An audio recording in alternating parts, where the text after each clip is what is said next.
ভাই মিষ্টি পরে রোগীর অবস্থা কি? সবকিছু কি মুখে বলতে হয় নাকি? কিছু কিছু ব্যাপার সিচুয়েশন থেকে বুঝে নিতে হয়। কংগ্রেচুলেশন। আলহামদুলিল্লাহ, আমি জানতাম আল্লাহ আমার সাথে আছে। যাক, রোগী ভালো আছে, রোগী ভালো থাকুক। এই যে নেন মিষ্টি খান, আপনি বাবা হতে চলেছেন।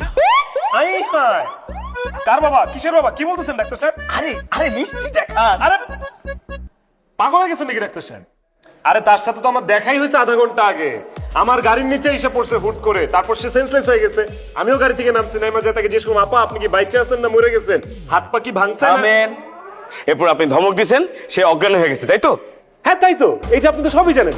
তারপর তো আমি আপনার কাছে নিয়ে আসছি, তখন তো সে সেন্সলেস, আপনার হেফাজতে দিয়ে দিলাম। এখনো কমে নাই না কি কমে নেই? অভিমান? আই হায়, এর অভিমান আসলো কই থেকে রে ভাই? আপনি কি বলতেছেন এগুলো? ভাবি আমার সব বলছে। কি বলছে? আপনি যেটা বলবেন সেটাও আমাকে বলছে। আপনার একটা 13 বছরের রিলেশন ছিল, সেই রিলেশনটাকে আপনার বাবা মেনে নেন, জোর করে ভাবির সাথে বিয়ে দিয়ে দিছে। সেই কষ্টে আপনি অভিমান করছেন, এই তো? আই হায়, মানে আমার 13 বছর সম্পর্ক কার সাথে সম্পর্ক রে ভাই? কিসের সম্পর্ক? আপনি কি উল্টাপাল্টা কথা বলতেছেন? আরে বাবা রে, হইছে তো, এত রাগ মানুষ করে? শুনেন, আপনাদের এখন একটা বাচ্চা আসছে, বাচ্চাটা হচ্ছে আপনাদের দুজনের মধ্যে একটা সেতু, মাইনে নেন। আরে ডাক্তার সাহেব, আপনি ভুল করতেছেন। আমি কেন ওই বাচ্চার বাবা হব? ফাইন, একটা কাজ করেন, আপনি ওনাকে এক্ষণ ডাক দিবেন। সে যদি আমার সামনে দাঁড়ায় আমার দুই চোখে চোখ রেখা বলতে পারে যে আমি তার বাচ্চার বাবা, তারপর আপনারা যা বিচার করবেন, আমি মাইনা নিব। যান, ডাক দেন। সেটা আমি পারবো না। আমি আসলে ওনাকে অনেক সম্মান করি তো, তাই ওনার চোখের দিকে তাকায় বলতে পারবো না, তাই ওনার পাশে দাঁড়িয়ে বলছি আমি মা হচ্ছি আর তুমি বাবা। বাহ, দেখছেন ভাবি কত ভালো।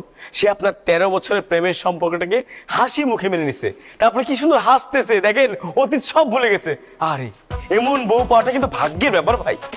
আই হায়, 13 বছর এখানে কোত্থেকে আসলো? আর উনি কে? ওনাকে তো আমি চিনি না। বাচ্চা কিভাবে আমার হবে ডাক্তার সাহেব? সাদ্দামের আব্বু, তুমি এরকম উত্তেজিত হও না।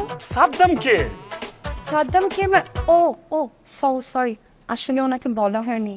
আই এম সরি, মানে আমার ভুল হয়ে গেছে।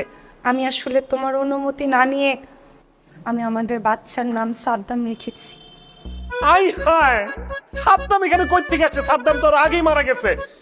কি বলতেছে এসব? সাদ্দামের আব্বু, তুমি এরকম করো না, তোমার প্রেশার বেড়ে যাবে। আরে বাবারে, আমার 14 গোষ্ঠীর কারো কখনো প্রেশার ছিল না। আপনার কথা শুনে আমার আসলে কিন্তু প্রেশার উঠে যাইতেছে। সাদ্দামটাকে? সাদ্দাম কই থেকে আসছে এখানে? আমার পেটে তোমার সন্তান, তুমি রাগ করো না, তোমার বাবা এখনো তোমার উপর রাগ করে আসছে।